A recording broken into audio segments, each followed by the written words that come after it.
Perjumpaan dengan Allah tidaklah sama dengan perjumpaan di antara sesama kita. Karena jelas bahwa Allah bukanlah benda, Allah bukanlah makhluk.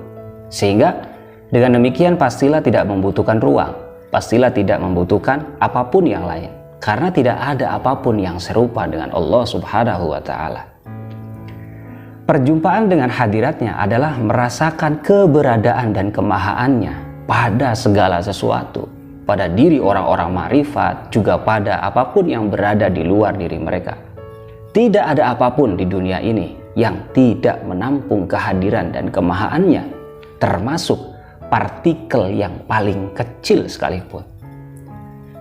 Maka dapat dipastikan bahwa perjumpaan dengan Allah itu bisa terjadi di mana saja dan kapan saja. Akan tetapi, seheroik apapun seorang salik untuk mendapatkan perjumpaan dengan hadiratnya, itu tak mungkin tanpa keterlibatan Tuhan itu sendiri. Itulah sebabnya kenapa syahwatul wusul atau syahwat untuk sampai kepada Allah itu juga tidak dibolehkan dalam spiritualitas Islam.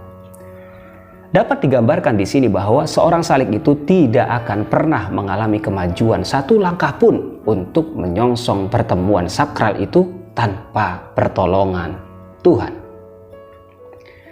Ketika dia mendekat kepada hadiratnya, itu sesungguhnya secara hakiki kakinya itu adalah kaki Tuhan. Tuhan mendekat kepada hadiratnya sendiri. Ini kejadian yang sangat menakjubkan. Perjumpaan dengan Tuhan pernah dialami Nabi Musa alaihissalam, yaitu seorang nabi yang pernah diajak berdialog dengan hadiratnya. Karenanya, dia dianugerahi gelar sebagai kalimullah, sebagai mitra Tuhan di dalam berkomunikasi. Pada suatu waktu, di bulan Dzulqa'dah, Allah memerintahkan kepada Nabi Musa untuk menemuinya di Gunung Sinai selama 30 hari. Selama waktu itu, dia yang mukjizatnya sanggup menjadikan tongkat berubah menjadi ular, berpuasa selama itu. Berpuasa sebulan suntuk menjadikan mulutnya bau. Dia jadi tidak suka bau mulutnya sendiri, karena itu dia menyikat giginya dengan ranting pepohonan yang sudah ditumbuk dan dihaluskan. Tujuannya jelas, yaitu agar dia berhadap-hadapan dengan Allah tidak dalam keadaan mulut yang bau. Akan tetapi justru itu tidak diperkenankan oleh Allah Subhanahu wa Ta'ala, karena bagi Tuhan semesta alam itu, bau mulut orang yang berpuasa itu jauh lebih harum dibandingkan dengan minyak kasturi. Apa sesungguhnya makna filosofi sufistik dari adanya sebuah gunung? Kenapa Allah memerintahkan kepada Nabi Musa untuk menjumpainya di sana? Bukankah Allah bisa dijumpai di mana saja pada seluruh ciptaannya yang ada? Kenapa pula Allah sangat senang kepada bau mulut orang yang berpuasa? Dalam kepustakaan dan kosmologi kaum sufi, gunung dimaknai dua. Sebagai kekukuhan dan ketinggian sekaligus, oleh Allah Ta'ala gunung dijadikan sebagai pasak bagi bumi agar kukuh dan tangguh. Tanpa gunung, bumi menjadi goyang dan tidak tentram. Ketika Allah Ta'ala memerintahkan Nabi Musa untuk menjumpainya di Gunung Sinai, itu berarti bahwa secara tidak langsung Allah memerintahkan musuh Fir'aun tersebut untuk mengukuhkan kuda-kuda rohaninya. Hanya dengan cara seperti itu, perjumpaan yang agung itu dimungkinkan untuk terjadi. Mengukuhkan kuda-kuda rohani adalah melakukan keberpihakan secara habis-habisan kepada hadirat Allah. Meninggalkan kepicikan, meninggalkan kekerdilan diri. Nah, hijrah diri, kesumpekan dan kekelaman diri menuju cakrawala dan cahaya cintanya yang tidak bertepi.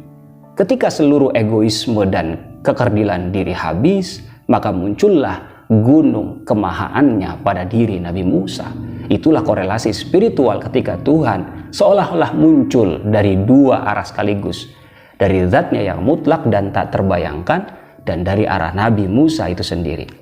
Dalam kondisi diperankan itulah, Nabi Musa juga muncul sebagai sebuah gunung secara hakiki, yaitu menjulangnya kerohanian yang dianugerahkan oleh Tuhan semesta alam. Dia menjadi payung bagi umatnya, dia menjadi pengayom bagi mereka, dia memandu dan membantu mereka agar sampai kepada hadirat Allah Subhanahu wa Ta'ala.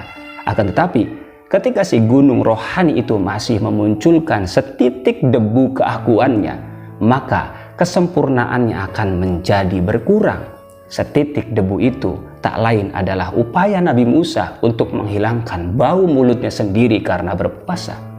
Baik secara rasional maupun secara psikis memang tidak ada yang salah, tapi Tuhan tidak berkenan terhadap hal itu.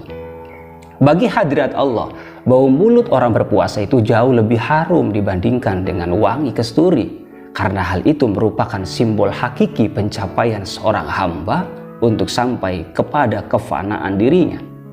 Di puncak kefanaan itulah Tuhan menggantikan posisinya. Jadilah si hamba itu sebagai seorang Rabbani.